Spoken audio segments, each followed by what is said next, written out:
Sejak TK, bakat mereka sudah tampak jelas.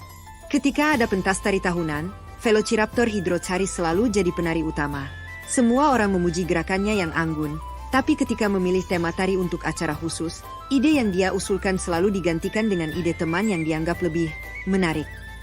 Padahal ide Hydrocharis adalah yang paling sesuai dengan nilai budaya sekolah. Dromaeosaurus najas sering diminta untuk membuat model rumah atau taman untuk proyek kelas. Setiap kali hasil karyanya diperlihatkan, semua orang akan berkata, "Keren banget, Najas." Tapi ketika ada pemilihan ketua kelompok untuk lomba sains, dia hanya jadi anggota yang mengerjakan pekerjaan berat tanpa mendapatkan pengakuan.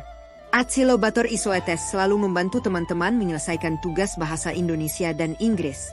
Ketika ada lomba pidato, dia selalu diutus dan meraih juara. Tapi ketika mereka merencanakan naskah drama kelas, ide dia tentang alur cerita selalu diabaikan.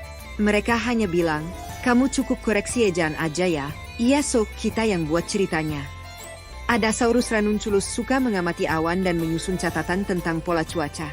Ketika ada kegiatan pengamatan langit, hasil catatannya selalu jadi referensi utama. Tapi ketika memilih topik untuk lomba penelitian, ide dia tentang perubahan iklim zaman dinosaurus selalu diganti dengan topik yang lebih sederhana. Hal ini berlanjut hingga SD dan akhirnya di SMP Negeri Dimensi Ilusi. Mereka bahkan berada di kelas yang sama, kelas 9A. Namun, meskipun sering berpapasan di lorong atau bersama di ruang kelas, mereka jarang berbicara. Hanya senyuman singkat atau sapaan sehari-hari yang tak pernah melampaui itu. Setiap orang merasa bahwa mereka hanyalah pemanis tak berarti, dipuji ketika dibutuhkan, tapi ditinggalkan ketika tujuan tercapai. Setelah lulus SMP, mereka melanjutkan studi ke sekolah berbeda. Meskipun masih tetap berkomunikasi melalui pesan singkat di hari-hari penting, mereka jarang bertemu langsung. Hidup membawa mereka ke arah yang berbeda. Najas bekerja sebagai perancang produk lepas, Hydrocharis jadi penulis naskah untuk acara televisi kecil, Isoetes bekerja sebagai penerjemah lepas, dan Ranunculus menjadi pengamat cuaca di sebuah stasiun meteorologi lokal.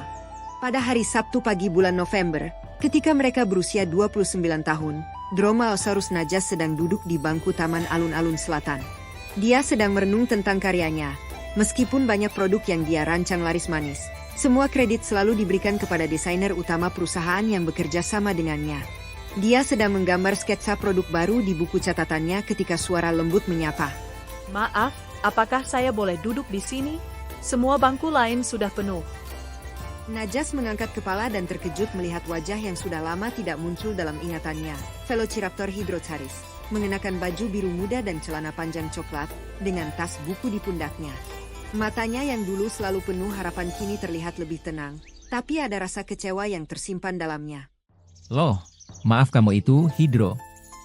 Charis? Benarkah kamu? Ujar Najas dengan suara sedikit gemetar. Hydrocharis juga terkejut dan menutup mulutnya dengan tangan kecilnya. "Najas, ternyata kamu. Wah, sudah bertahun-tahun kita tidak bertemu ya?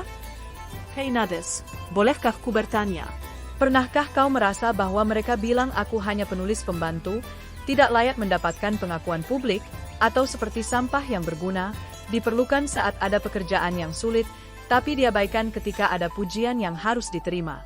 Apakah kau merasa aku seperti itu?" Mereka berdua duduk bersama dan mulai berbincang panjang dengan mata yang mulai merah karena menahan rasa ingin menangis. Najas juga bercerita tentang kehidupannya, dan menyadari bahwa mereka berdua merasa seperti terdapat kesamaan dan akhirnya mereka berjanji untuk tetap berhubungan, dan sepakat untuk makan bersama di tempat yang mereka suka dulu. Beberapa hari kemudian, Najas dan Hydrocharis pergi ke restoran siap saji yang terletak di gang kecil belakang jalan utama Pasar Tisnie. Tempat ini hanya dikenal oleh mereka yang benar-benar mencari makanan lezat dengan harga terjangkau, dengan dekorasi sederhana dan aroma makanan yang menggugah selera. Ketika mereka sedang antre di depan loket pembayaran, Hydrocharis melihat sosok wanita dengan rambut panjang yang sedang membaca buku bahasa asing sambil menggerakkan jari-jarinya seperti sedang mengetik. Dia segera mengenalinya, Acilobator Isoetes, yang dulu selalu jadi juara lomba bahasa di sekolah. "Kamu Isoeteskan." Harris, Najas, apa kabarmu berdua? Sudah lama sekali. Ini benar kalian berdua? Apa ini mimpi? Ah, tak mungkin. Aduh, ini nyata. Setelah saling berpelukan dan bertukar kabar, Isoetes menceritakan bahwa dia baru saja menerjemahkan buku penting tentang konservasi alam yang menjadi bestseller, tapi nama penerjemahnya hanya dicantumkan di halaman belakang dengan huruf kecil. Mereka bilang pembaca lebih memperhatikan nama penulis asing, bukan penerjemahnya. Ujarnya dengan nada penuh rasa tidak adil. Mereka pun duduk bersama di meja dekat jendela dan mulai berbagi cerita lebih dalam. Mereka menyadari bahwa meskipun jalan hidup mereka berbeda, mereka mengalami kesulitan yang sama. Selalu menjadi orang yang berguna, tapi tidak pernah dianggap penting. Saat mereka sedang membicarakan rencana untuk bertemu lagi, Isoetes tiba-tiba berkata, Kalian tahu nggak? Aku tak sengaja bertemu dengan Ranunculus di pasar buah kemarin. Dia sekarang bekerja di stasiun Meteobone di Jalan Minibik. Najas pasti tahu dia kan? Kalian dulu sering bermain bersama saat TK kan? Tanya Velociraptor Hydrocharis dan Achilobator Isoetes secara serentak. Ya, iya sih. Tapi kita sudah lama tidak berbicara. Aku pernah mencoba menghubunginya, tapi dia bilang sedang sibuk dengan penelitian cuaca musim hujan. Kalau begitu, kenapa kita tidak mengunjunginya saja besok? Kita sudah lama tak bertemu. Seharusnya kita kumpul semua seperti dulu kan? Pasti dia mengingat dengan kita. Kan hanya kita bertiga, tidak kita berempat yang memang selalu bernasib seperti ini.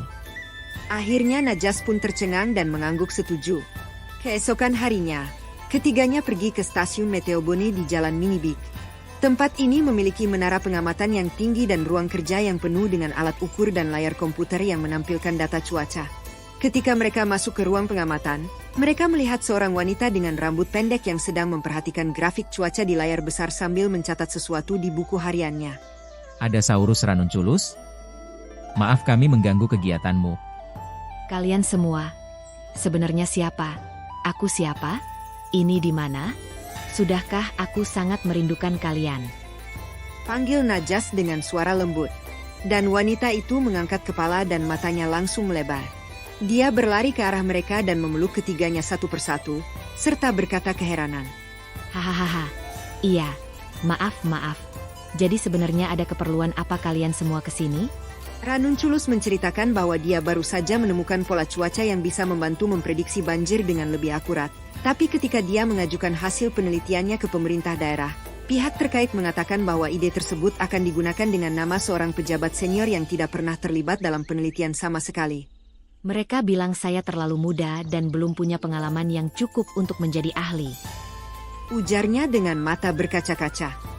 Setelah semua cerita terungkap, keempat mereka duduk bersama di teras stasiun yang menghadap kota. Mereka menyadari bahwa selama ini, mereka selalu bekerja sendirian dan membiarkan orang lain mengambil keuntungan dari bakat mereka. Tapi sekarang, mereka punya kesempatan untuk membangun sesuatu yang benar-benar milik mereka. Sesuatu yang akan membuat mereka merasa berharga. Kenapa kita tidak mendirikan sebuah usaha bersama? Kita bisa menggabungkan keahlian kita. Najas bisa merancang produk dan alat, aku bisa membuat konten dan naskah edukatif, Isoetes bisa menangani komunikasi dan penerjemahan, dan Ranunculus bisa memberikan data tentang alam dan cuaca. Kita bisa membuat sesuatu yang bermanfaat bagi banyak orang, tanpa harus dibagi dengan orang lain. Kata Hydrocharis dengan mata yang bersinar. Semuanya langsung mengangguk bertanda menyetujui ide tersebut. Mereka memutuskan untuk mendirikan usaha bernama Raptor Marina, yang fokus pada pembuatan produk edukatif tentang alam, teknologi ramah lingkungan, dan konten yang mengajarkan pentingnya memahami sejarah bumi dan masa depan kita. Mereka berjanji untuk selalu saling mendukung dan tidak pernah lagi membiarkan salah satu dari mereka merasa seperti orang yang tak berarti. Sejak saat itu, keempat mereka hidup bersama dalam ikatan persahabatan yang kuat. Mereka bekerja bersama setiap hari, mengembangkan usaha mereka dengan penuh semangat dan rasa kebersamaan yang sudah ada sejak masa kecil. Mereka tahu bahwa jalan yang akan ditempuh tidak akan mudah, tapi dengan dukungan satu sama lain, mereka yakin bisa mewujudkan semua impian mereka. Dan dari kisah cerita ini baru saja dimulai, bagi mereka berempat, masa depan sudah tampak lebih cerah.